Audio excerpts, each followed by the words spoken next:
I'm Marsha Panuce, and welcome to Animal Outtakes. Animals and humans have such a unique connection.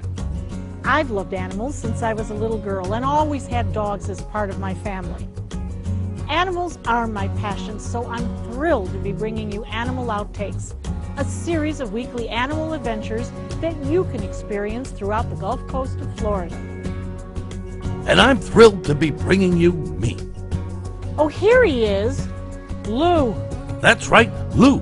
Full name, Louis Ibis. Hello, Marsha. I was just out cleaning up people's yards with my crew. Maybe you saw me up there. Yeah, we saw you. What are you taking, a long lunch? And that's Bud. Bud or Fly? At your service. I've never seen butterfly. Yeah. Why don't you go sharpen your beak?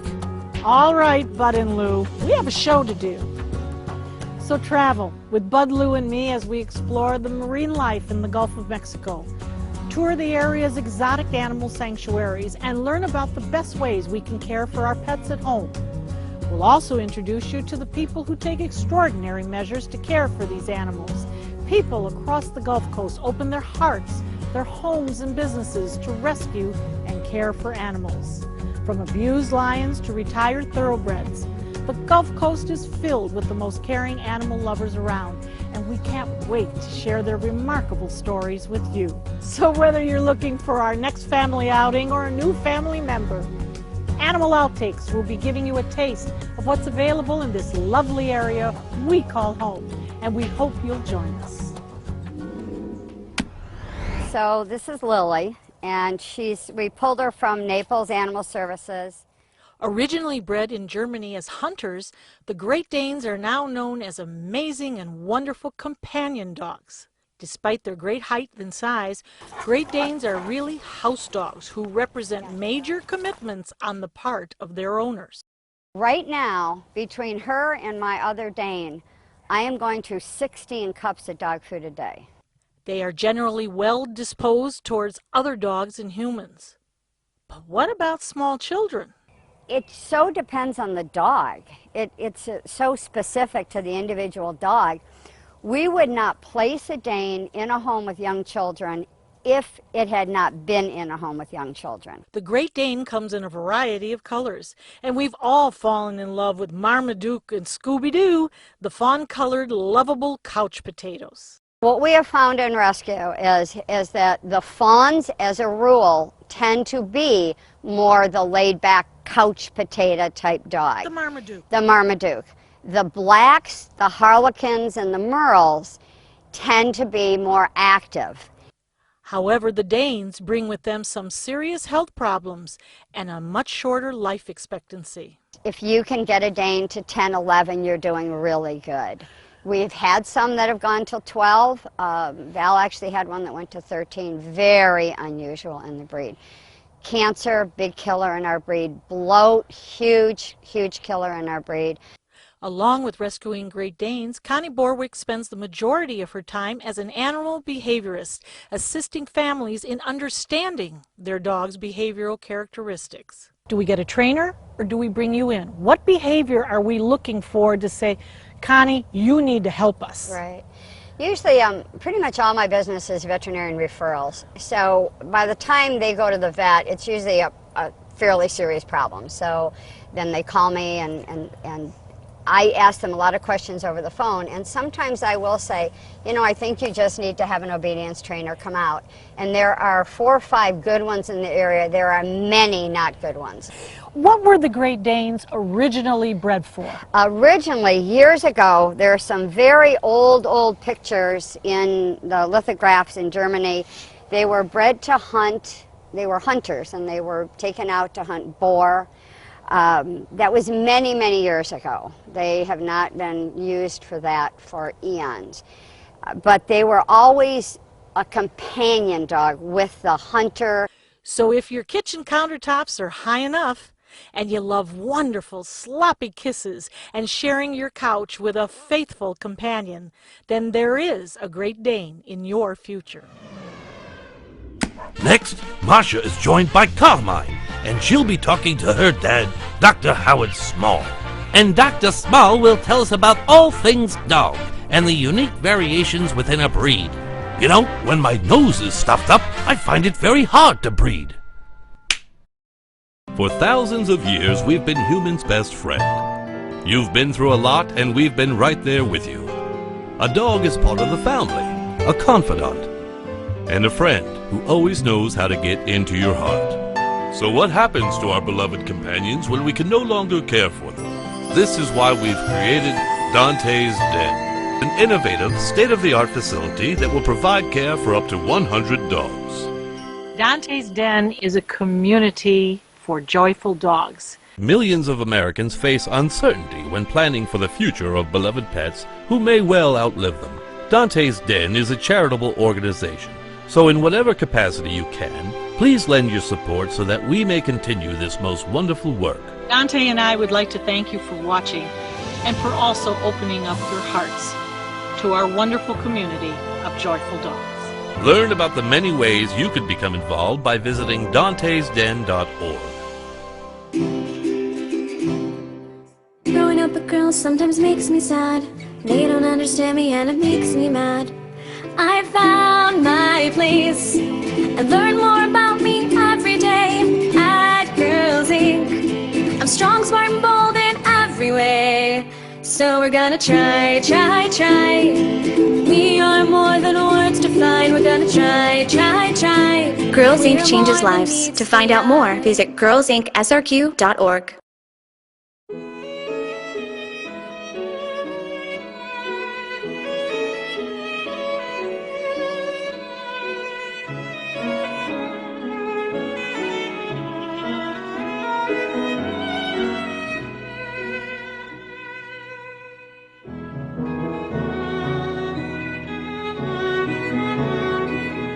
Too many dogs and cats, not enough homes. Spay-neuter prevents innocent animals from being killed.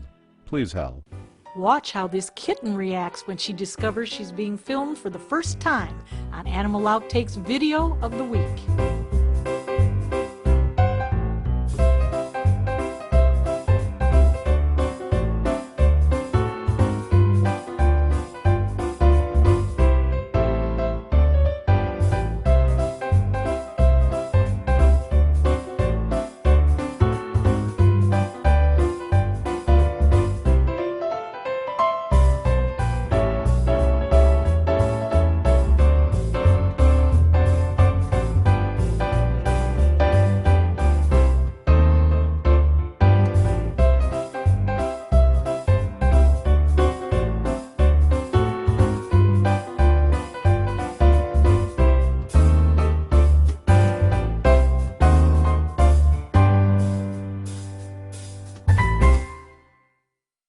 For decades, the great dog debate of purebred versus mutt has seen the best and worst in people, telling you their perspective and validating their decisions.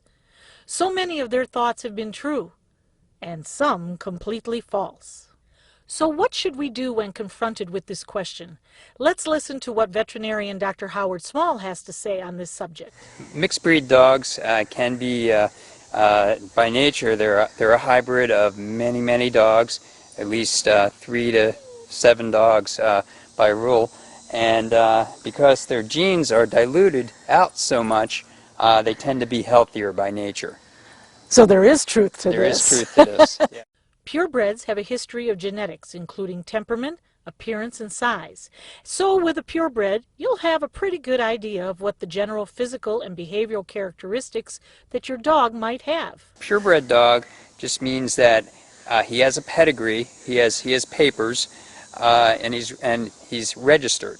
And purebreds are dogs that have the same mother and father for many generations back. So they are pure by nature. There are certain pocket areas in Bradenton, Sarasota that I see dogs just traveling in packs. Are those wild dogs? Do they really exist? There are wild dogs in the world. The most notorious wild dog is the wild dog of Africa. There's a wild dog of Asia as well. But in Florida, when you're talking about wild dogs, we see packs of coyotes. That's becoming increasingly a problem in this area. So are we really seeing dogs as we know them, or coyotes, or a combination? Can they intermingle? Usually within each individual type of dog, for example, the coyote, they typically would not intermingle with a pet dog. So no, they would not intermingle. Now stray dogs would be another type of wild dog per se, like a feral dog. But these are really not pets. They used to be called the junkyard dogs. Absolutely. How long ago, Dr. Small, did we actually start domesticating dogs? Dogs have been domesticated for thousands of years. So the earliest reports are at least 30,000 years ago. Well, they've come a long way, haven't they? They have. The breeds, though, however, for example, the purebred dogs, that's a recent, within the last 200 years. So is there a right answer to this dilemma? No, not really. There are thousands of dogs needing homes right now. So choose the best one for your home and family, without regard to those who argue or criticize mutts and purebreds. Find the right dog for you. Go, go, go, go, go, go, go, go, go, go. Yes.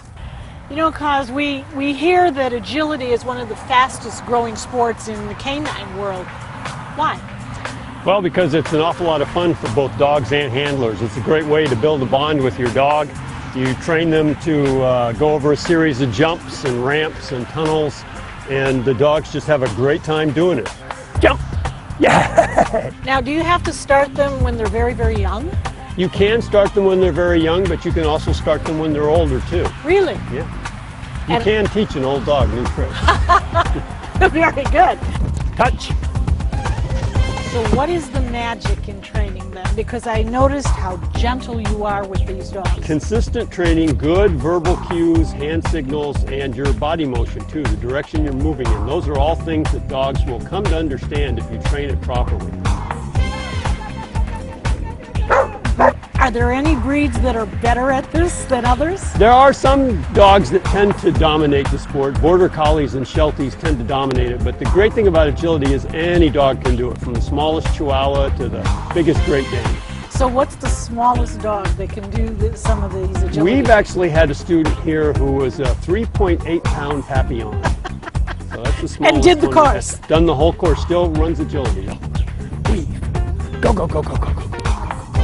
Go, go, go, go, go, go, go, go. So what is the greatest benefit of those of us who don't want to enter the agility courses as a competition, but we want our dogs to be healthy? What is the greatest benefit? Well, there are great benefits for both the dogs and the handlers. The dogs enjoy working, and so it's great exercise. If you've got a dog that's a little overweight, it's great exercise for them. If you or a human that's or a human that's overweight, yeah, you have to move around with your dog, or you can move around with your dog. So it's good exercise. More importantly, though, it's just good training. It makes your dog obedient, responding to your signals, and makes them a better pet at home. They're nicer at home because they know how to behave on the agility field, and so they learn how to behave in different types of social settings.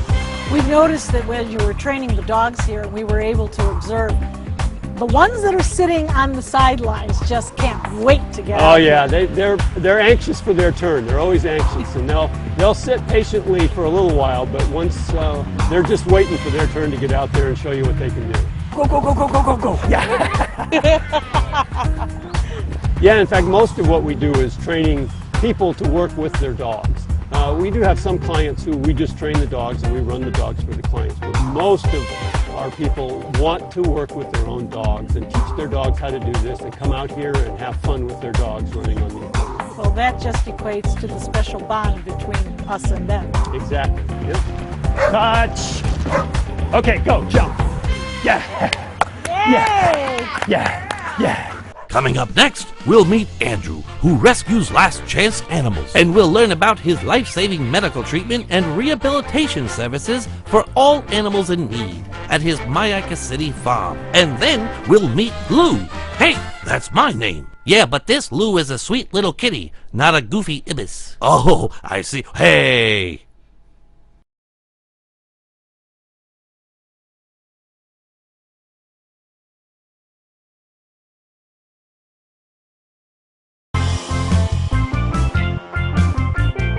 In this episode of Animal Outtakes, we've shared with you stories of unconditional love between animals and the humans who care for them. If you're interested in adopting an animal or volunteering with a rescue organization, visit these websites for information and inspiration.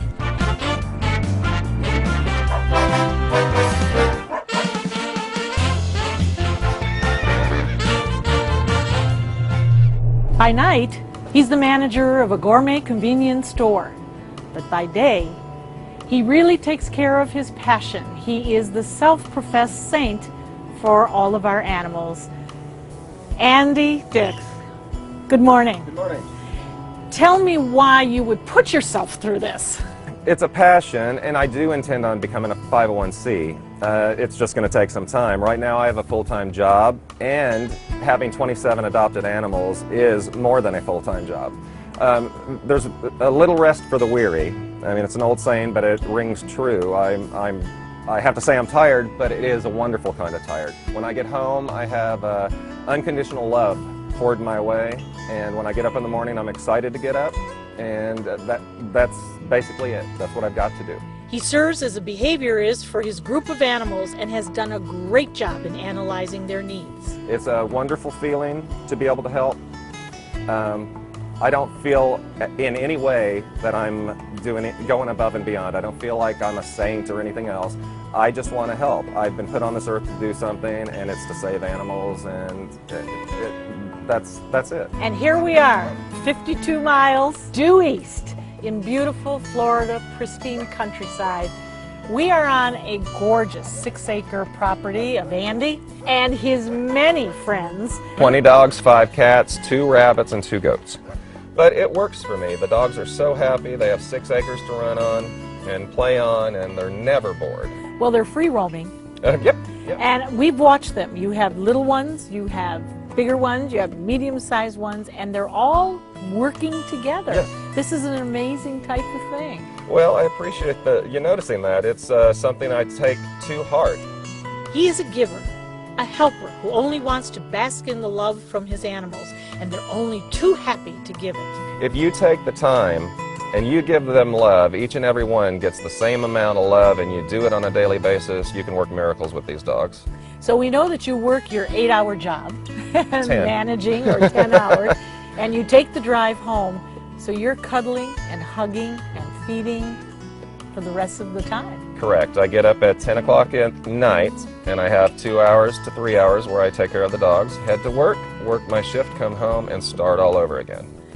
Andy Dix, a truly extraordinary person who does extraordinary things. I mean, I can tell you these animals have been nothing but a joy to me. There's not been an issue. All it did was take a little bit of time, patience, and lots of love. I have to save animals, and that's going to be what I do for the rest of my days. Today, Mighty Lou is a healthy, happy cat who writes his own blog and lives in a loving home. But it wasn't always like that. With paralyzed legs and a diabetic condition, amongst other ailments, life was not looking too bright for Mighty Lou. Lou was dragging his back legs, and they thought he'd been hit by a car. We rushed him off to emergency, only to find out that he was an untreated diabetic cat. Oh my. So he had lost the use of his back legs. Now you see him standing here, and this is, again, a miracle of help and what people in the community can do. Once we found out that Lou was diabetic, he was put on insulin, given proper food and care, but he still dragged himself around the shelter. And then he went into a foster home, and his foster started physical therapy with him. Also did acupuncture, which is great for diabetic cats. I don't know why more people don't do that. But acupuncture, and through proper diet, he is now off insulin. In addition to having a full life, Mighty Lou is quite the celebrity, appearing on TV and radio programs and making other personal appearances around our community. All this to raise the awareness of helping cats who are like him. So Mighty Lou blogs every day, and he tells everybody on our website about other cats that are like him. And he has his own program and campaign called Friends Like Me. And it's for kids and cats, I call them kids, sorry about that, That's cats, okay. who are found left behind or on the street or abandoned, who need special care, who may be underweight, overweight, diabetic, have a broken leg, or just simply need somebody to help them. Shelley Thayer, Executive Director of Cat Depot, has dedicated her life to these animals and speaks loudly and compassionately for the voiceless. I think it was Hurricane Katrina, and starting with all the animals there that needed a home, and all the wonderful people that came together to help. And then, of course, when I heard about Cat Depot, she has a loud voice. She gave me a big meow there. When I heard about Cat Depot and the mission here and what they were trying to accomplish, I was so excited and I was so moved by it that this is the place I knew I had to be. So with heartfelt thanks for the compassion of Mighty Lou's family and the continuing love from Cat Depot, Mighty Lou's life is a true miracle and full of catnip dreams. Because every day we have an incredible staff, community, volunteers, donors, and sponsors who really help us make this dream come true of finding a time of no more homeless animals. And so we're making a difference every day here, but it's not just us alone, it's because everyone in the community is getting behind us and helping us. It's been wonderful being here with you today. Next week, we'll be learning about caring for our four-legged friends during the holidays. And we'll also be meeting with some of the area's most noted experts for tips about bringing a new pet home. And don't miss Lou and Bud's favorite holiday stories. All this and much more on the next Animal Outtakes. What do you think? Yeah.